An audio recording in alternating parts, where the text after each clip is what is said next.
Ice Radio, a beacon of sanity from Northern Europe.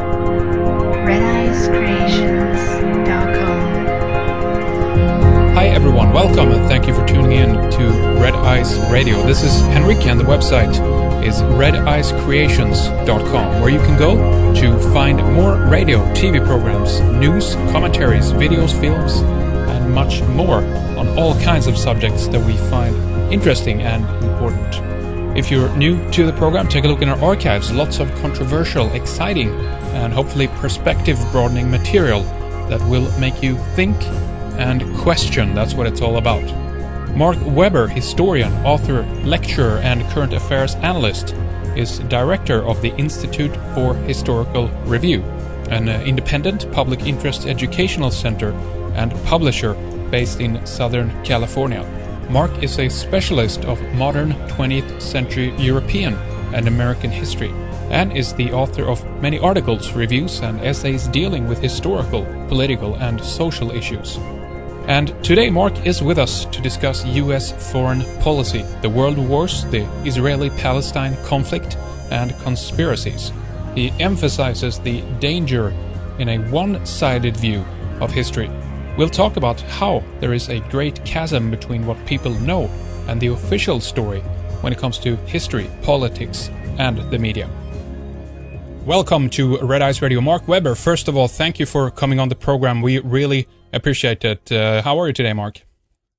Thank you very much for having me on. I'm fine, and I'm pleased to be on with you. Absolutely. You are, of course, the director of the Institute for Historical Review, a very, very important topic. IHR.org is the website, and to look at history again a second time, a third time, a fourth time, etc., to go over the details and make sure that we got it right is an extremely important thing to be able to do. As we know, Mark, the world has been shaped by the history that have been written by the victors of many of the wars that unfortunately have been fought throughout human history. So the freedom to be able to review history is an extremely important thing to be able to do in order to balance the debate that we have in our world. And it's always presented as a very black and white issue. So with that in mind, I read on your website about the IRH that you strive towards, in the words of Harry Elmer Barnes, to bring history into accord with the facts. And obviously, again, that's a very, very important part. Mark, tell us a little bit about the IRH and how it and when it got started. You've been going since '78, so you've been doing this for quite a long time now. Right. I myself moved to Southern California at the beginning of 1991, and I've been working here since then. I've been the director of the Institute for Historical Review since 1995, but I've been associated with for much of my adult life. I've been contributing to the IHR, which was founded in 1978-79, so we've been around for quite a while. And there's been a lot of changes over the years, in both internally and so forth, and even in the, you might say, the focus or the emphasis that we put on issues. But what we want to do is not merely correct the historical record in a kind of general way. That's a theoretical thing, and it's a good thing. But our main goal is to constantly relate what's going on in the world today to our sense of history. Because an understanding of what's going on in the world, and more importantly, what to do about it to deal with problems in the future, requires an understanding of historical dynamics, power, how things happen, how things came about. Because otherwise, if it's motivated merely by the concerns of the moment, there just isn't going to be any really solving of those problems. And I put a great deal of blame, I think, on political leaders and educators who, in a sense, know better, but their worldview, their prejudices, and so forth inhibit really dealing with many of the problems that we see all around the world today. And anyway, we try very much to relate the history to problems that are happening right now.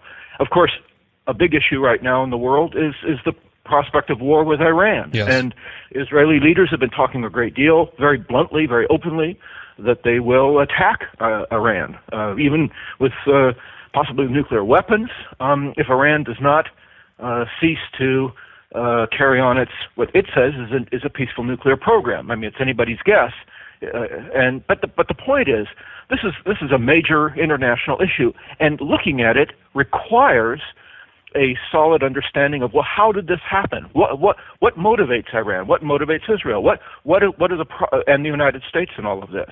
And without that historical background, without that historical understanding, it's impossible to really deal with that in any kind of sober or intelligent way.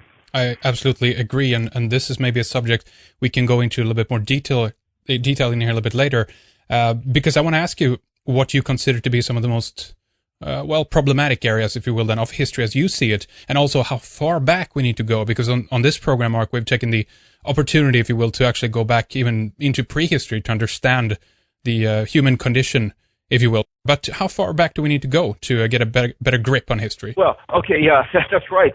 This can go back very, very far, and over the years, as you may know from the broadcasts I do and from the material that's on our website, we deal with many chapters of history, American Civil War or the World War I and so forth. But I think there are really two main historical issues that are really quite relevant in our time. The first is the history background to the Middle East conflict, to Zionism, the founding the State of Israel, the conflict between Israel and the Arab countries and so forth. That's one area that's very, very important. The other is World War II. World War II is very important because it's held up over and over as the great conflict from which we are supposed to draw lessons. When you hear people say, well, this is we have to learn lessons from this point of history, what they're saying, and I don't say that's wrong, but when people say that, they mean this historical event is so important that we have to make it relevant and for our policy today. And I think that there's a great deal of misunderstanding about World War II, and it's held up over and over and over, especially here in the United States, by political leaders. You know, the Soviet Union, before it collapsed, over and over told its citizens whatever other problems it had, the Soviet Union was a great thing because they had defeated fascism. That was one of the great things that the Soviet Union says was their stellar achievement.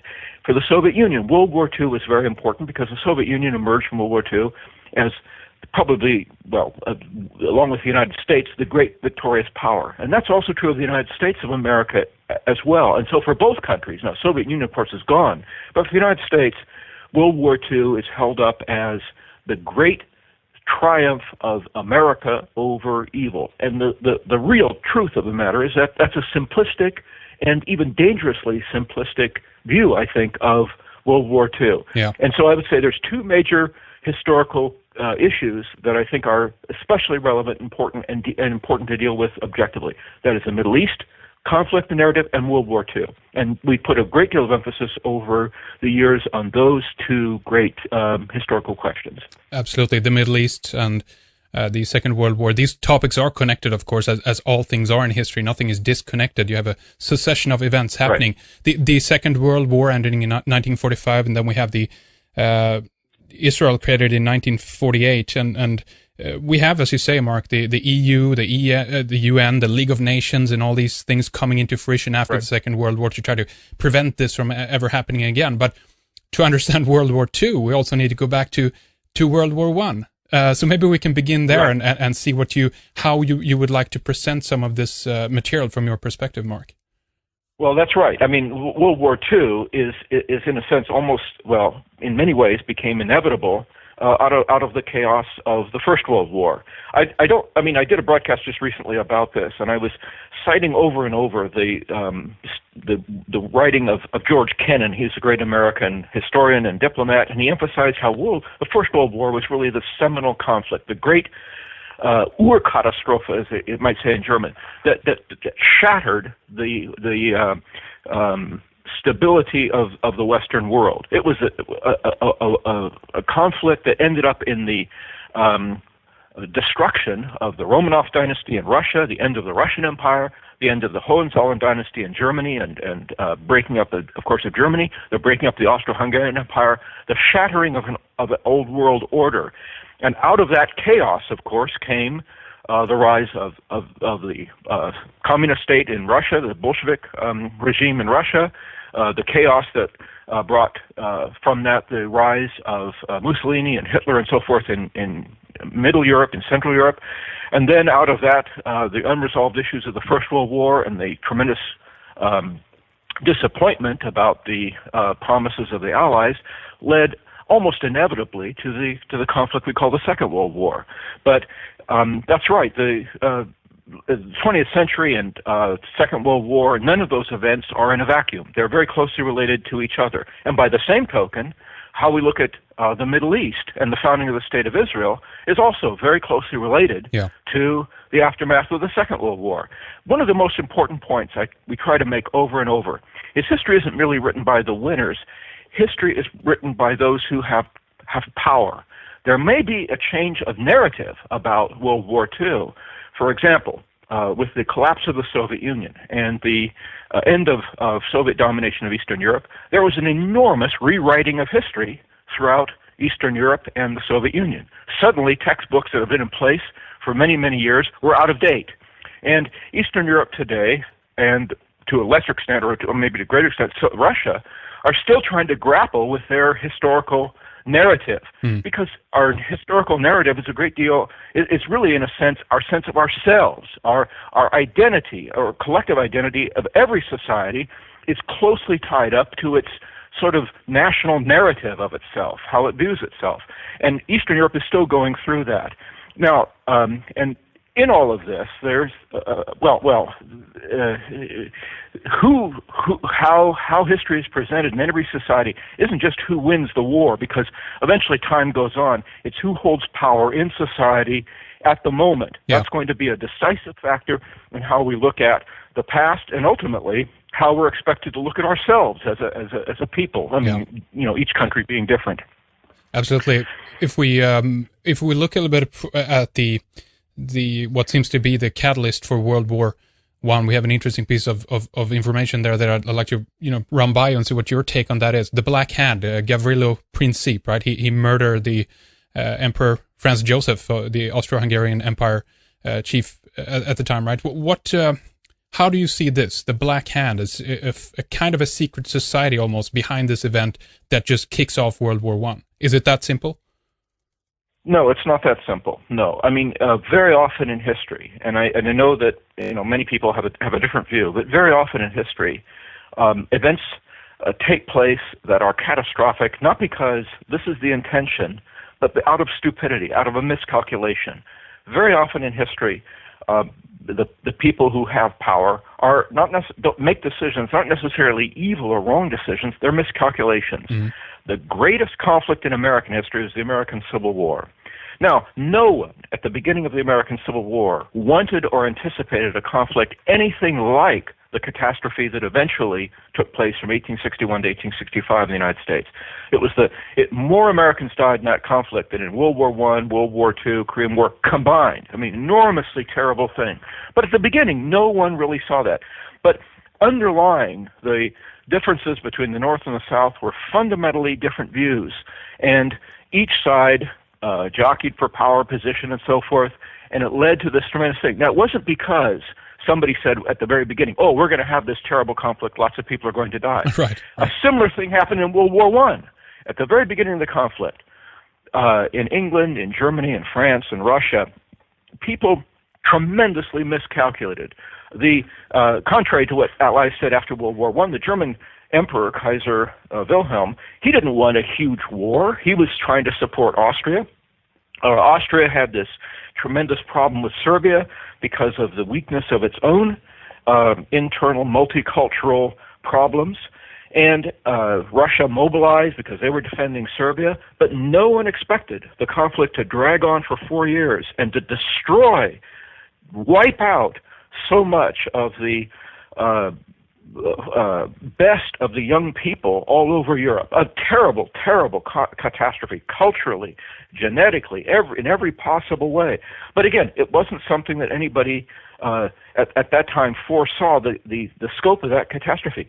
Similarly, in World War II, well, I mean, when Germany attacked Poland, Hitler was actually surprised and shocked and amazed that Britain and France would go to war to defend Poland. Mm-hmm. And nobody foresaw that shortly after that, then Russia attacked from the east and took Poland.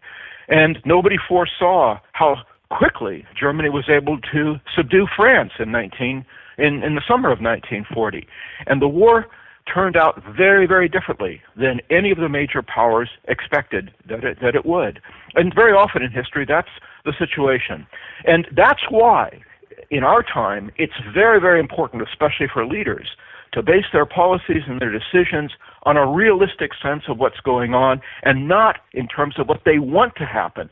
Very, very often, terrible things happen, not because people intend bad things, but intentions may be good, but if it's not realistic, if it's not based on reality, the consequences will be catastrophic. Over and over in history, we've seen people who seem to be well-meaning, their intentions seem to be good, maybe they're sincere. It's very hard to know people's real motives. Yeah. But if they're not based on reality, the results are going to be catastrophic. And right now in America, I am extremely worried that the political leaders of our country, both Democratic and Republican, base policies on notions about how the world ought to be, not the way the world really is. And the results are inevitably going to be catastrophic and bad. Yeah. I want to go back to a point you mentioned, Mark, the murder of young men, as you mentioned. Who and why did this happen? Is the evidence of this in the outcome, or is the agenda more documented than this? In 1914, with the assassination of the Archduke Ferdinand, you mean? Well, is that what you're talking about? Well, you talked about also the outcome of these wars. We have a murder of a lot of young men from all over the European continent and later America as well. Yeah. Yeah. Yes. Well, but I don't quite understand the question. I'm sorry. Oh, okay, no, you brought it up that one of the consequences of what happened here was the eradication of a lot of young men who were battling and forcing. And I guess I just want to clarify: do you think that this was an agenda, or was this just an unfortunate outcome of the event itself? I think it was a tragic and terrible outcome. I don't think it was foreseen by any of the people that it would be that terrible. Okay. And I don't think also in the American Civil War anybody foresaw. In fact, if people had foreseen, I think certainly in World War I, there would have been far more strenuous efforts to try to avoid the conflict. But very, very often that happens in history. The Vietnam War. I mean, Lyndon Johnson. I think we know pretty well now what President Johnson's motives were, why he did what he did. He based it on false understanding of the conflict in Vietnam and of the realities there, and kept on sending more and more troops. The result was a catastrophe that led to the death of 50,000 Americans, and of course, almost incalculable numbers of the Vietnamese. I mean, terrible, terrible thing. But it wasn't because Lyndon Johnson was an evil man, but he didn't understand the situation. He ignored the advice of people who knew much more about the thing. He carried on the basis of a worldview and a set of ideas about history directly related to his understanding about World War II, by the way, that were wrong, just simply wrong. And the result was a catastrophe, and that he did not, and I don't think nobody really wanted or foresaw. Well, and this is a really interesting point, and this is what I want to try to get a little closer to. If there was well-meaning politicians at the time, but again, you bring up the advisors, because that's a key element here. Do you believe that someone actually is pulling the strings, if we can call it that way, behind the scenes, having an agenda? Because if we have well-meaning people, how can it go so wrong so much of the time, Mark? Well, I think that the manipulation that takes place is not a direct one in terms of strings being pulled. It's more subtle than that. You know, very often in life, we ourselves, as individuals, have a hard time fully understanding until later our own motives, why we do things. Why do we go with this person in love and not another person? Why do we take this job and not another one? Oftentimes our motives, even at the time, are not completely clear. And that's why it's also very difficult to second guess or to try to understand the motives of others. But they're often based on understanding and assumptions that we are barely conscious of ourselves. Now, I know that sounds rather vague, but look, let me go back to, say, the Vietnam War. Mm-hmm. Lyndon Johnson and the American leaders over and over and over kept on drawing so-called lessons from World War II that were wrong, false. Now, this isn't because they were manipulated in a direct way. They were manipulated in a more indirect way. They were told, well, if we don't stop the communists, quote unquote, now, they're going to take over all Southeast Asia and they're going to do this.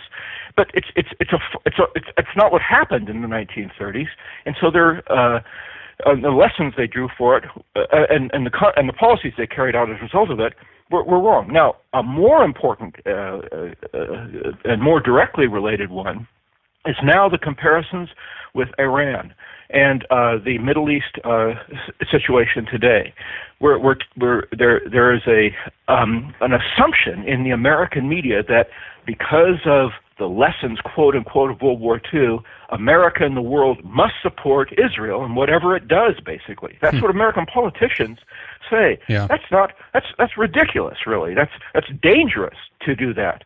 And to tie the fate of and the welfare of America and much of the world to the policies of a country just because its people suffered in World War II, it doesn't mean that the American leaders are manipulated in a direct way, but they've absorbed a tremendous amount of propaganda that, well, you see, Israel is founded by people who suffered, so we have this obligation to support them. They're democratic. It's more indirect than that. There is a tremendous amount of propaganda over and over, especially here in the United States, that tells us, in effect, we have to support Israel no matter what. Now, that's a manipulation, but it's not a direct manipulation. It's a manipulation of our minds, of our outlook. Yeah. And that's a more subtle one. It's formed by motion pictures, by television, by newspaper articles that are supposed to create sympathies and so forth. And what politicians do over and over is justify actions. They find pretexts for what they do, and they adjust their own consciences to fit what they want to do, based on images and so forth that are as much emotional as they are really realistic. Absolutely, that's a really important point. To get back to your point, let's be more specific. Let's even go more directly about the role that you might say the Jewish lobby or so forth plays in the United States of America today. The agenda of what can be called the Jewish lobby, the Israel lobby, organized Jewish community, it's not secretive. It's fairly open. Sure. What Jewish leaders or Israeli leaders want isn't all that secret. It's pretty obvious. It's laid out in a pretty open way, and it doesn't require manipulation in a highly secretive, narrow way. It's manipulation in a much more broad way, accompanied with tremendous amounts of propaganda, tremendous amounts of media manipulation, and so forth. That's not direct and narrow one in the sense that many people who talk about conspiracies mean, but in a more general way. Now, that doesn't mean that there aren't conspiracies, that there aren't efforts secretly that are carried out. But these kinds of conspiracies, I think, are not possible in society without. It's not possible to carry out, I think, a really complicated conspiracy and keep it secret very successful for a long time. We tend to know after a period of time what really happened. In fact, one of the interesting things about the history of the 20th century is that the lag time between events taking place and then finding out what was the story behind them gets shorter and shorter. In other words, it took some time to learn about some of the background and so forth about World War I, or the secrets about that. Documents became public that were secret later on during the course of the war and after the war. But nowadays, especially with the internet and the modern communications, all sorts of secret agreements and so forth, they come out fairly quickly. And one of the best examples of that is Julian Assange's ability to make public all sorts of secret documents that in the past would never have been made secret. I mean, it's one of the great problems of our society is not that information isn't available; it's that people just don't care or draw any consequences from it. Yeah, and it's almost too much as well. Go ahead, Mark. There's almost too much. Look, for example, there was a time when if Americans were told, or if people had known that the U.S. government was carrying out assassinations and torture of people, Americans would have been outraged about that. Now it's well known, it's well documented. There's no real secret about it. But the fact is, people just simply don't care.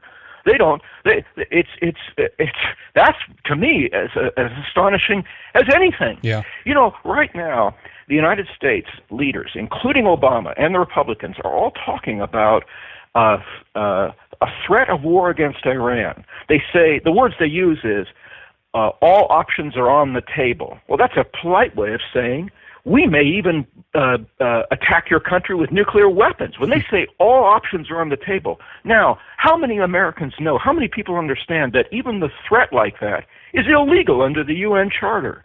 It's illegal to threaten another country with war if they don't change their policy is itself a crime by the United Nations Charter that the United States is a signatory toward. Yeah. Well, they don't care about the rules. No. People simply don't care.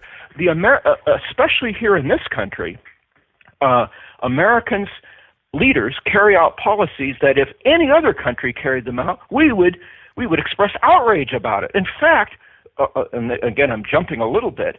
After World War II, German leaders were put to death for policies and actions that American leaders are now carrying out. This is an astonishing thing. Yeah. And the big problem isn't as much knowledge about that this happened or that happened. Even things that we know are true, there's no reaction. There's no consequence of it. And this is even more dangerous. And maybe it's all the worse, as a number of historians have pointed out, in a democratic society. Because in a democratic society, in order to get the public behind policy, it's almost necessary, it's almost obligatory to present issues in a simplistic, emotional way to get the vast majority of people behind it.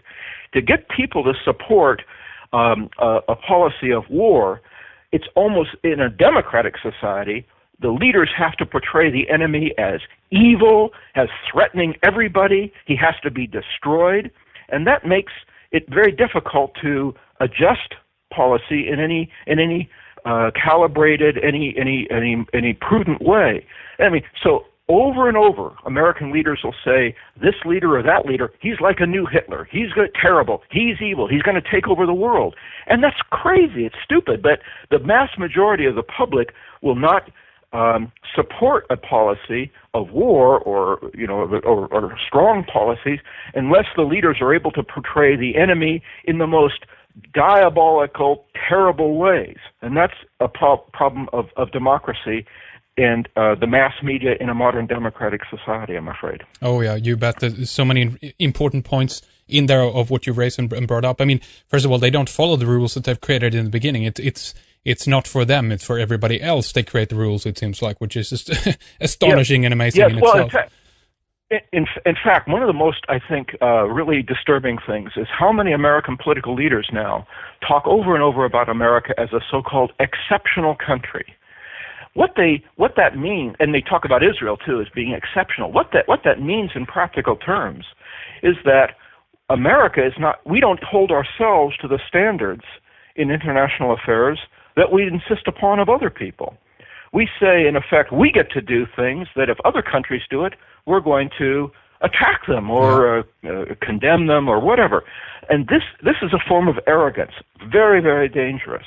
This arrogant view that we're a better people, we're morally superior, ethically superior, so we get to do things and we'll carry out. Don't hold us to the same standards that we hold others. That is extremely dangerous. And we see that manifest more and more in American policy. Many American leaders, and of course the vast majority of the American people, don't understand just why so many millions of people around the world are furious at what the United States is doing. Because Americans think our motives are good, so what we do is really for everybody's good, so why are they complaining? What's the problem here? Right. But see, and this is what happens when it's so black and white, the issue that we are on the side, we are on the right side, so it's okay. Right. We can do whatever we want because we're doing it for the purpose of the good of all in a way. And this doesn't apply. It doesn't work like this. Right, and I did a broadcast about this some months ago. I stressed that in our individual lives and also in world terms, people should try to follow what I call the golden rule. You treat other people in other countries the way you would want to be treated. Yes, very but simple. That's why leaders who insist that, no, we're exceptional, that is exactly the opposite of that. That's a dangerous, dangerous thing, and the consequences of that are going to be very, very bad. Now, America, fortunately for America, has been able to get away with a lot of this because we are separated from the rest of the world by big oceans. America doesn't have the same dependency on the rest of the world that many other countries do. As you know, the European countries are all close next to each other. They can't get away with talking in this exaggerated way about how exceptional they are in the way the United States can, because this is a very large country with great resources, separated from the rest of the world by great oceans. So America could get away with that, as it were, in a way that other countries cannot and do not. Is America, in your opinion, being used? I mean, I've heard this from other people, used as the world police, the enforcer of these wars that we see now spanning across the globe. Yeah. For somebody else. So. Yeah. Well, I would say this. Yes, it's done for American economic, business interests and so forth. But there's something more disturbing happening. I think there's a motive below that's even more disturbing. That America's insistence on having military bases around the world and of carrying out a policy based on the idea that we're better, this is an essential part, I think, of the American identity, because the United States is not like most countries in that it has a pretty established cultural or ethnic or religious identity. America's identity is tied up to its ideology. The America's identity as a country that's good, that what we do is good around the world and internally, is a big factor in America's justification of being a world policeman. If your identity, if the identity of a country is that we have a responsibility to do good around the world, then and it's based upon a notion of oneself as being exceptionally good, then almost inevitably we have to be a world policeman. If we know better than others, if America really is as good and as ethical and as a great bastion of freedom and equality around the world the way we say we are, then we have an obligation to enforce that view all over the world. If we don't, then America doesn't have much to fall back on. That's a dangerous thing. In other words, America's foreign policy is an expression not merely of business interests or of the interests of people who have power in America. It's also an expression of a worldview that's an essential part of America's identity. The question of democracy and all of this, the alleged rule of the people. We had Gilad Atzmon with us a while back. He mentioned the difference, for example, between then a country like the United States or Israel too, for that matter, and compared to that of Germany before World War II. Before this broke out, we actually had a situation where the German Reichstag was dissolved back in 1933, which obviously doesn't leave the people completely off the hook, but there's a major difference there. Have you heard about this, Mark? And if so, what's your comment on this? I don't know what you're exactly referring to. I think if I get the drift of what you're saying, I'd put it this way. To what extent does the population of a country have responsibility for the actions of its leaders? Right. Germany has been, for many, many years, trying to atone, as it were, through restitution and payment for the policies of the Third Reich government. It pays billions and billions over the years in restitution or reparations to Israel and Jewry, because Germans are saying we have a responsibility as a people for what the Third Reich government did. Now, is that really true? I mean, if it was true then, how much more true is it of the United States today, or should be true, because America claims that its policies are sanctioned and approved by the American people. It doesn't claim that its leaders are doing this because they have a greater knowledge. It's America, supposedly as a democracy, is supposed to be. But the fact is, the truth is, Americans take almost no sense of responsibility for what we do. And Germany, oddly enough, even though they say, well, Hitler was a dictator, he did whatever he wanted, it's a remarkable thing that Germany should take any responsibility, because they could say, well, we didn't approve of it. It was a dictatorship, and we don't have any responsibility. But they don't. Germans say we have a collective responsibility. That's a very important fundamental question. To what extent does any people, any country, have a responsibility for the actions of its government? But I don't know what Gilad Atzmon had to say specifically. By the way, a man whose courage I greatly admire. I mean, I'm just astonished at how courageous he is to say things that anyone who's not Jewish feels intimidated to say. He's able to say things in our society, or get away with it, as it were, because he's Jewish, and that's a dangerous thing too, because there's a tremendous double standard in that. We permit someone who's Jewish to talk about Jewish matters with more frankness and openness than we would anybody else. But the essential standard should not be whose background, what the background of somebody is. It should be whether what he says is true or not. Exactly. Yes. Günter Grass, as you know, a few weeks ago issued this poem critical of Israel, and many of those who were critical of what he had to say focused not on what he said, but on his background, because he was German, and for a few months at the very end of the war, he was in the SS. That should be irrelevant, really. It doesn't matter. Guilt by association. This is a fallacy. I mean, we can't fall in these traps. Go ahead, Mark. Right, exactly true. Right, it's guilt by association, or so forth. And just as the fact that he had been in the SS at the end of the war does not make what he says irrelevant, by the same token, because a leader who is Jewish says something, we shouldn't give him more credibility or more credence just because he happens to be Jewish. But that's very much what happens sometimes in our society. Absolutely, it's the problem of being immediately branded an anti-Semite just for criticizing Israel or some of the actions of a country or so forth. And also the double standard you mentioned is very important. For instance, Mark, a while back here, we linked up a story about an Israeli celebrity, I guess she is, a talk show celebrity.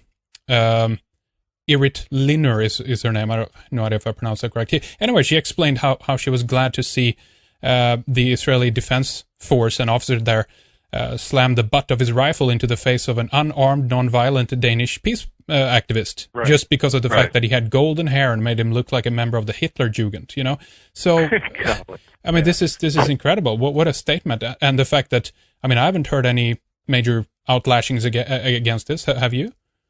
Right. Well, the video has gone all over the world, of course. We put up, we highlighted it on our media, on our website as well. But that's just one example of many of actions that, if carried out by other countries, would have been condemned and would have been noted by American leaders and by other leaders. But that's a good example.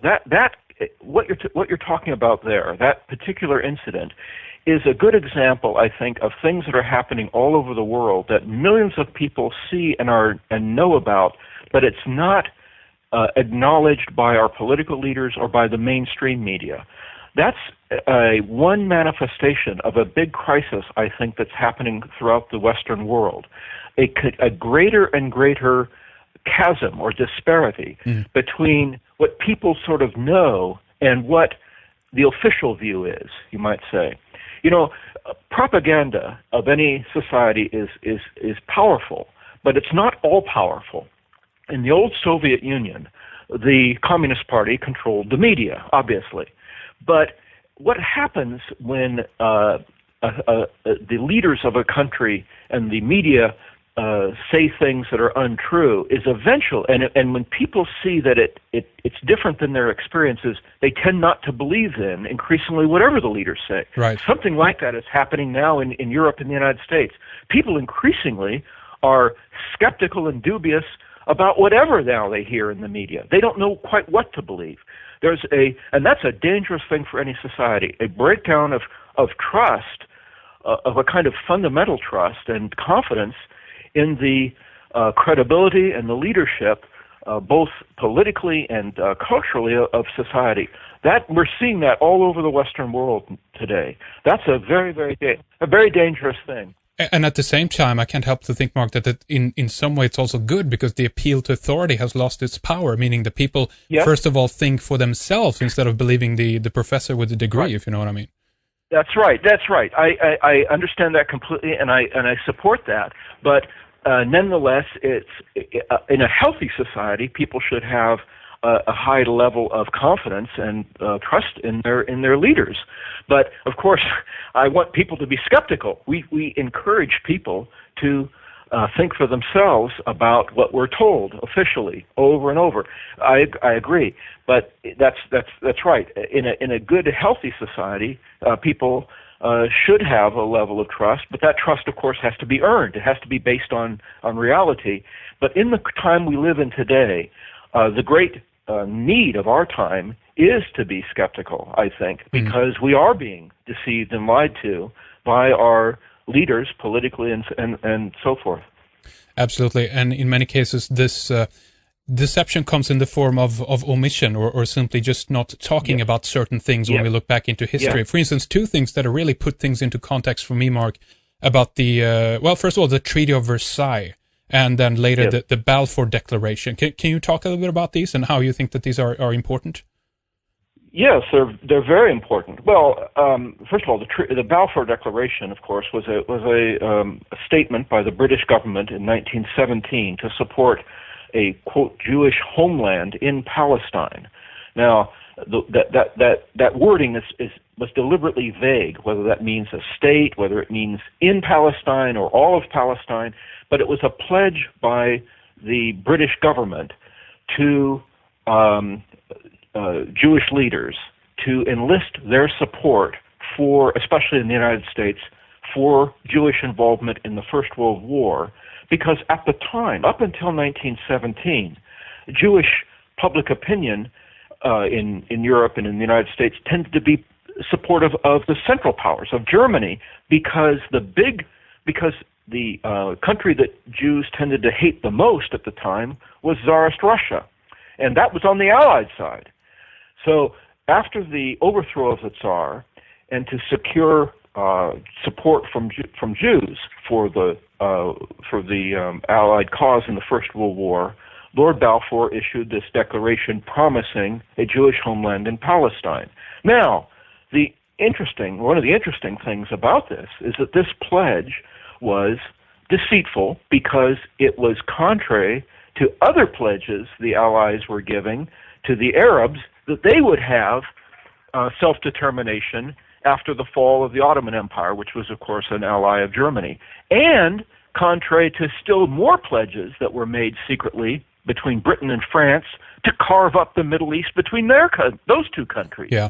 Now, the Balfour Declaration was a deliberate calculation by the British government to gain Jewish support in the First World War, but it was deceitful and deliberately vague because it was making promises that were contrary to other promises the British were making, as I said, both to the Arabs and to the French about the future of the Middle East.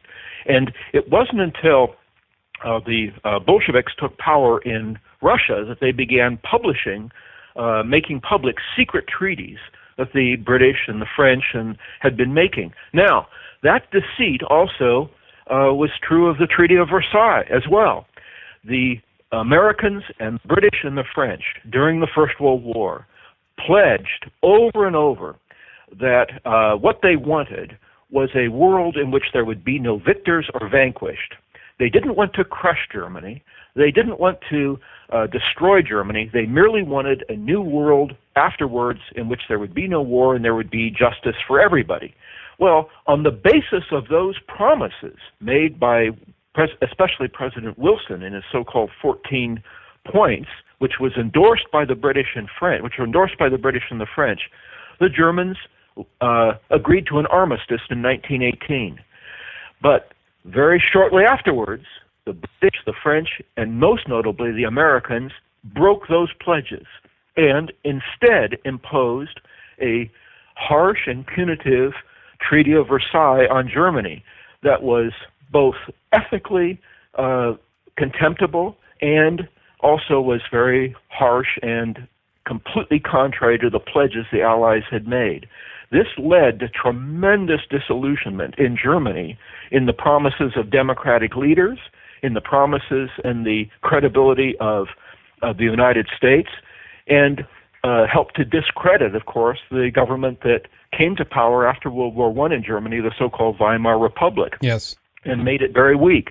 And so Hitler was able to say, truthfully, during the 20s, well, how much real sincerity is there by the Americans and the British about democracy when they have shafted and stabbed shafted the Germans contrary to their own pledges. Their word isn't worth anything. The Treaty of Versailles was a tremendous betrayal of promises that the British, French, and especially the Americans had made during the war. And this kind of betrayal of trust has consequences far beyond what people realize. If I can jump to the present, right now, well, you might remember that after Barack Obama was elected president, he made a very highly publicized visit to the Middle East and spoke at the University of Cairo in 2009. Do you remember that? Yeah, I do. Okay. In that speech, which was, again, very carefully crafted, he said that the oppression of the Palestinians, and this is his words, is intolerable, he said. And this led to a tremendous feeling among many people around the world that he was going to do something about that. In fact, the hopes about Barack Obama were so high that he was given what arguably is the world's most prestigious honor, the Nobel Peace Prize. Not anymore. They've discredited themselves so much. No, but my point is he was given that not for anything he had done, exactly, but for what people hoped and expected he would do. Yeah, it's unbelievable. That's a very interesting parallel with Woodrow Wilson in World War I. People had tremendous hope at the end of World War I that Woodrow Wilson was going to be this great man of peace. He was going to usher in this new world. Now, here we are now, 2012, and Barack Obama has broken that promise and that pledge.